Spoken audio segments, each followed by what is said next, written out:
Hello students, आज हम दीपक most expected paper number 4 करने जा रहे हैं। तो इसके एमसीक्यू देखते हैं। तो इसमें जो पहला एमसीक्यू है ये हमारे पास लिखा हुआ है कि जो फंक्शन है वो है एक्स क्यू। जैसा कि मैंने पहले भी बताया है, अगर एक्स की पावर ऑड आती है तो ज़्यादा नहीं सोचना हमें। अगर फंक्शन R2 आ रहा है तो हम ऑप्शन लगा देंगे कि ये फंक्शन 1 और ऑन टू हो जाएगा। अब नेक्स्ट क्वेश्चन की तरफ चलते हैं। क्वेश्चन में हमारे पास एफ एक्स गिवन है और हमें क्या निकालना है, एफ ओ एफ एक्स। तो क्वेश्चन में हमारे पास एफ एक्स गिवन है और हमें क्या निकालना है, एफ ओ एफ एक्स। तो हम क्या करेंगे, ऑफ की जगह हम ब्रैकेट लगा देते हैं, तो ये बन जाएगा एफ ऑफ की जगह ब्रैकेट और ये हो गया एफ एक्स। अब जैसे कि हमें पता है यहाँ पर लिखा हुआ है एफ एक्स और यहाँ पर क्या लिखा है, ये एफ एक्स की जगह क्या लिख दिया। अगर हम इन दोनों को कंपेयर करते हैं तो यहाँ पर एक्स है और यहाँ पर क्या लिखा हुआ है, एफ एक्स। तो हम क्या करते हैं, जहाँ पर भी इस फंक्शन में x लिखा हुआ है हम उसकी जगह क्या लिख देते हैं, इस फंक्शन में एफ एक्स। तो अगर यहाँ पर हम एफ एक्स लिख देते हैं तो ये हमारे पास बन जाएगा 3 माइनस एफ एक्स का क्यूब और इसकी जो पावर है वो हमारे पास है 1/3। एक बार फिर देखते हैं क्या किया।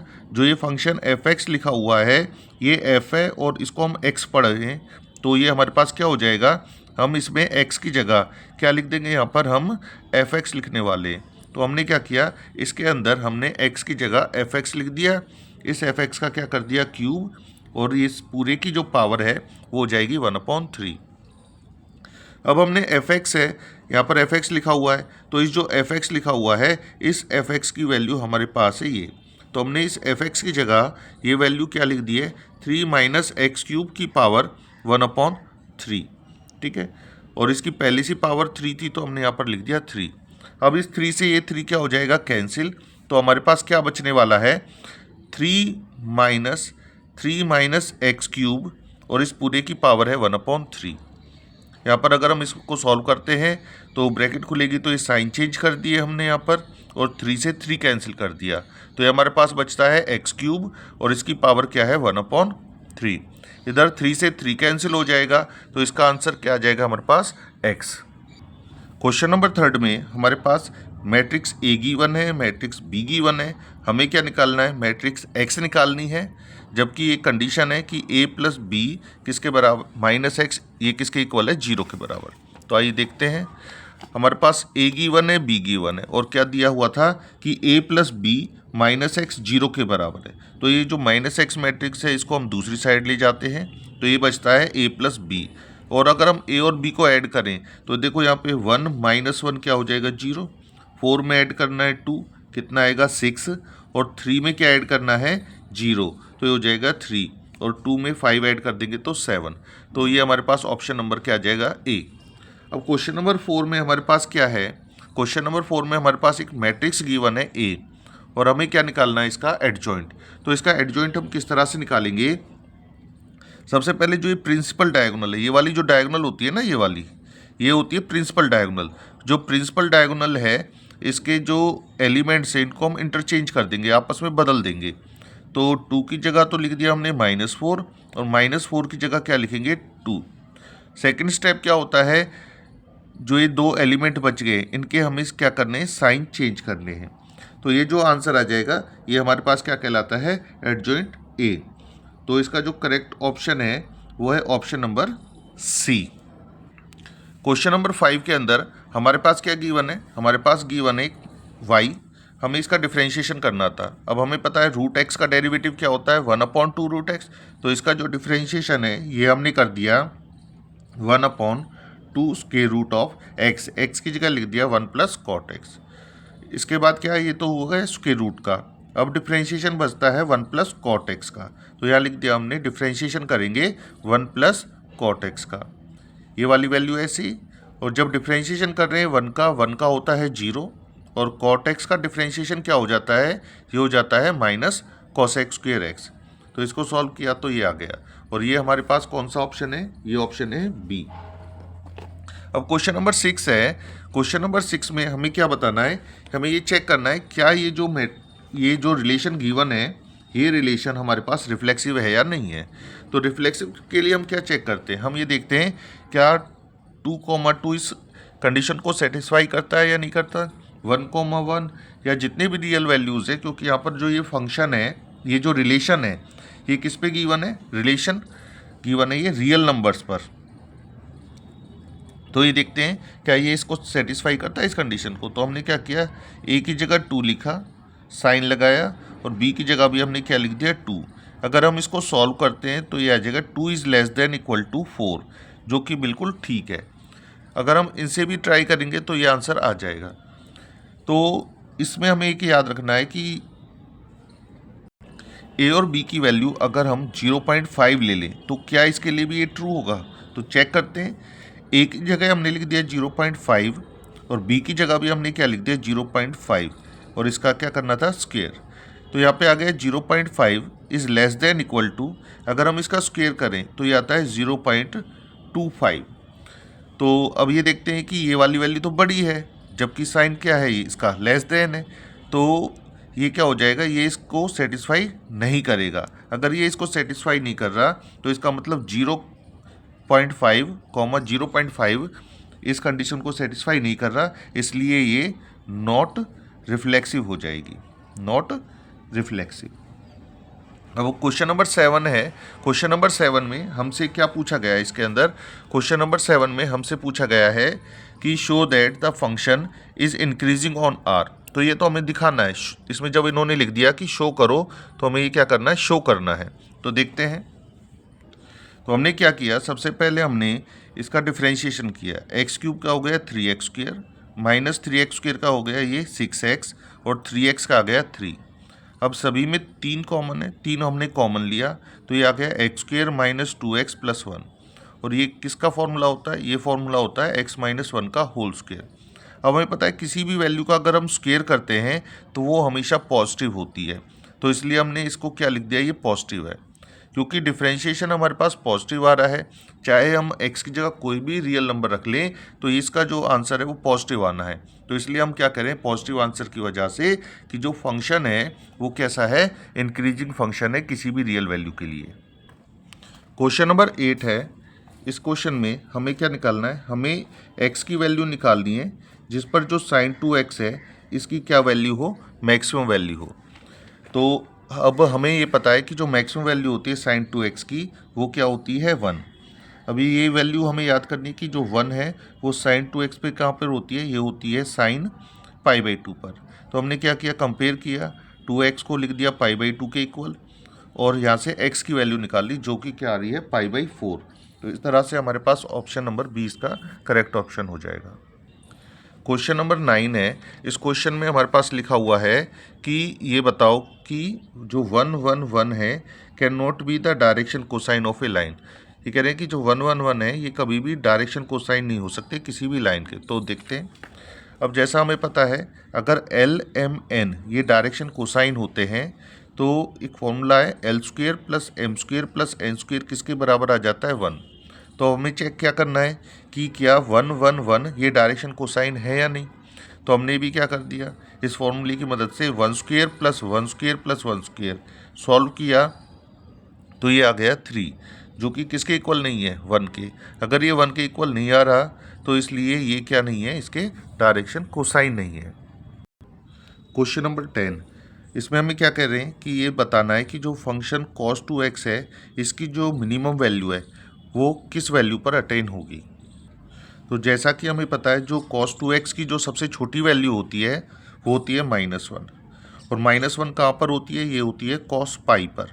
अगर हम कंपेयर कर दें तो 2x इक्वल टू क्या आ जाएगा? पाई। तो इस तरह से जो x की वैल्यू आ जाएगी वो आ जाएगी π/2, जो कि ऑप्शन नंबर सी है। क्वेश्चन नंबर 11 में हमें साइन स्क्वायर x/2 का इंटीग्रेशन निकालना है।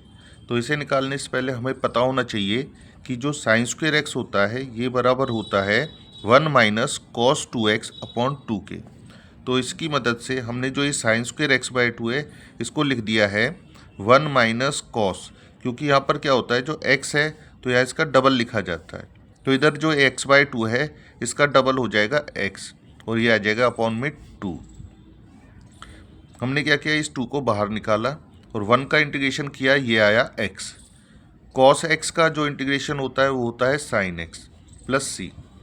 तो हम इसको सॉल्व करते हैं तो ये आ जाएगा x/2 माइनस 2 अंदर आया तो ये हो जाएगा 1/2 साइन एक्स प्लस सी। तो इसका जो ऑप्शन नंबर सी है ये करेक्ट हो जाएगा। इसके बाद क्वेश्चन नंबर 12 में क्या लिखा हुआ है कि जो प्रोडक्ट होगा ए बी का वो कब डिफाइन होगा। तो जो प्रोडक्ट होगा ए बी का जब डिफाइन होगा अगर number of columns of matrix A की तो जो कॉलम्स हैं, ठीक है, वो किसके इक्वल हो जानी चाहिए, नंबर ऑफ रोज के बराबर।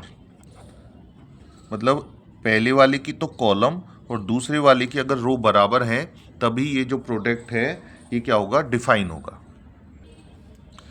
क्वेश्चन नंबर 13 है, इसमें हमें क्या निकालना है, area bounded by Y square is equal to 4x और वाई इजकल टू x, इन दोनों के बीच का हमें एरिया निकालना है। तो Y square is equal to 4x क्या होता है, पैराबोला होता है, और वाई इजकल टू x क्या है, एक लाइन है। तो हमें इन दोनों के बीच का एरिया निकालना है। तो हमने क्या कर रहा था, सबसे पहले पैराबोला बनाया और लाइन के लिए हमने क्या किया, पहले x की जगह 0 रखा तो y 0 आ गया, अगर x की जगह 1 रखा तो y की वैल्यू क्या आ गई, 1। तो हमें इन दोनों के बीच का एरिया निकालना है। तो इनके जो बीच का एरिया है वो है ये वाला पोर्शन। अच्छा, इसके अंदर भी जो ये हमने शेडिंग करी है ये वाला हमें एरिया निकालना है। तो सबसे पहले हमें क्या करना है, ये तो हमें पता चल गया कि ये दोनों किस पॉइंट पे इंटरसेक्ट कर रहे हैं। एक तो पॉइंट है 0, दूसरा हमें पॉइंट निकालना है। तो दूसरा पॉइंट निकालने के लिए क्या किया, हमने इन दोनों इक्वेशन को आपस में सॉल्व कर दिया। कि मतलब ये जो y है, हमने y की वैल्यू क्या है, x है, तो हमने यहाँ पर y की जगह x लिखा तो ये क्या हो जाएगा, X square is equal to 4x, यहाँ पर आ गई। तो यहाँ पर हमारे पास इसको सॉल्व करते हैं तो x से तो हमने x को कैंसिल कर दिया तो ये आ गया, x की वैल्यू आ गई 4। तो इसका मतलब एक तो ये पॉइंट 0 पर इंटरसेक्ट कर रहे हैं और दूसरा ये पॉइंट 4 पर इंटरसेक्ट कर रहे हैं। तो ये जो शेडिंग वाला पोर्शन है, तो शेडिंग वाले पोर्शन में ऊपर हमारे पास है पैराबोला और नीचे क्या है, ये लाइन है। तो हम क्या करेंगे, ये जो पैराबोला है इसमें से हम लाइन को माइनस कर देंगे। तो ये हमारे पास आ जाएगा y of parabola minus y of line dx। तो y की वैल्यू निकालनी, सबसे पहले पैराबोला में से y square is equal to 4x given है। तो अगर हमें y की वैल्यू निकालनी है तो स्क्वायर है, इसका क्या हो जाएगा, स्क्वायर रूट, और जो 4 का स्क्वायर रूट होता है वो होता है 2 और ये हो जाएगा रूट x। तो हमने यहाँ क्या किया, y ऑफ पैराबोला में y की वैल्यू रख दी है यहाँ से 2 रूट x, और जो लाइन थी यहाँ पर y इजकल टू x है तो y की जगह क्या लिख दिया, x। हमने इसका इंटीग्रेशन किया, इंटीग्रेशन करने के बाद अब देख सकते हो हमने इसको सॉल्व किया, सॉल्व करते गए यहाँ पर आया 4 की पावर 3/2। 4 को हमने क्या लिख दिया है, 4 को लिख दिया है 2 की पावर 2 और इसकी पावर क्या थी 3/2। तो यहाँ पर हम क्या कर सकते हैं, 2 से 2 कैंसिल कर सकते हैं तो ये आएगा 2 की पावर 3, और 2 की पावर 3 क्या हो जाएगा, 2 से 2 कैंसिल होने के बाद 2 की पावर 3 होता है 8। इसको सॉल्व किया तो ये हो गया 8 4 ज़ा 32 माइनस ये हो जाएगा 8, एलसीएम लिया 3, ये 32 माइनस क्या हो जाएगा 8 3 ज़ा 24, और अगर माइनस करते हैं तो ये आ जाएगा 8/3, जो कि हमारा ऑप्शन नंबर बी है। और क्वेश्चन नंबर 14 में हमारे पास डिग्री निकालनी है। तो हमें पता है जो मैक्सिमम डेरिवेटिव होगा, देखो यहाँ डबल डेरिवेटिव है और यहाँ ट्रिपल डेरिवेटिव है। तो ये जो मैक्सिमम डेरिवेटिव है इस पूरे की जो पावर है अगर देखते हैं तो ये 1 है, तो इसलिए इसकी जो डिग्री हो जाएगी वो क्या हो जाएगी, 1। अब नेक्स्ट क्वेश्चन है 15th में हमारे पास है यूनिट वेक्टर निकालना है a माइनस बी का। तो हम क्या करेंगे, सबसे पहले तो a माइनस बी निकालेंगे। तो सबसे पहले हमने क्या निकाला, a माइनस बी। तो हमने पहले a की वैल्यू रखी माइनस b की वैल्यू रखी, इसको सॉल्व कर हमारे पास आया 3i minus 2j plus 3k। अब हम क्या करते हैं, यूनिट वेक्टर निकालने के लिए हमने इसका निकाला मैग्नीट्यूड। इसका जो मैग्नीट्यूड आता है कैसे आता है, वही i का जो कोएफिशिएंट है इसका स्क्वायर, j का जो कोएफिशिएंट 2 है इसका स्क्वायर किया 4, और यहाँ पर आ गया 9, प्लस माइनस कर लेते हैं तो ये आ जाता है √22। अब क्योंकि यूनिट वेक्टर निकालना है तो कैसे निकलता है, ये जो वेक्टर गिवन है अपॉन में किससे डिवाइड कर देंगे, इसके मैग्नीट्यूड से।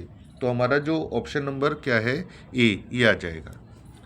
अब क्वेश्चन नंबर 16 है, हमें इस क्वेश्चन नंबर 16 में क्या निकालना था, डायरेक्शन रेशियोज निकालने थे। ये हमारे पास लाइन की इक्वेशन गिवन है। तो हमने क्या किया, सबसे पहले तो 3 कॉमन निकाला। ये क्यों निकाला, क्योंकि हमें पता है जो इक्वेशन होती है वो होती है x minus x1 upon A और y minus y1 upon B Z minus Z one upon C, और डायरेक्शन रेशियोज होते हैं ए बी सी। तो यहाँ पर क्या लिखा होता है, यहाँ ए लिखा हो, ए नहीं, यहाँ पर क्या है 1 है, ठीक है, इसका कोएफिशिएंट कुछ भी नहीं है मतलब 1 है, वाई का कोएफिशिएंट भी कुछ भी नहीं है मतलब 1 है, लेकिन यहाँ पर क्या है कोएफिशिएंट 3। तो हमने सबसे पहले 3 कॉमन लिया, 3 कॉमन लेने का मतलब है इसको भी 3 से डिवाइड किया और 1 को भी 3 से डिवाइड किया। इधर से 6 कॉमन लिया, y को भी 6 से डिवाइड करेंगे तो ये हो जाएगा 6 से 6 कटकर y, और इसको भी 6 से डिवाइड करेंगे तो 2/6। इसमें -1 कॉमन आ रहा है तो यहाँ आ जाएगा z-1। अब इसके बाद क्या किया, कॉमन लेने के बाद हमें एक ऐसी वैल्यू लेनी है जो इन दोनों का एलसीएम हो या तीनों का एलसीएम हो, जैसे 3, 6 और 1, तीनों का एलसीएम होता है 6। तो हमने क्या किया, सभी को 6 से डिवाइड कर दिया। 6 से डिवाइड करने के बाद ये कैंसिल आउट हो गया, इधर 2 आया, इधर 1 आया और इधर 6 आया, वो भी कैसा आ जाएगा माइनस का। तो ये जो आए ना 2, 1 और माइनस का 6, ये हमारे क्या हो जाएंगे डायरेक्शन रेशियोज, और ऑप्शन ए है वो हमारा करेक्ट आंसर आ जाएगा। क्वेश्चन नंबर 17 में लिखा हुआ है मीन निकालना है किसका, number obtained on throwing a die. एक डाई को जब थ्रो करते हैं तो उस पर जो नंबर आ रहे हैं उनका मीन निकालना है, जबकि ये लिखा हुआ है कि 1 ऑन 3 फेसेस।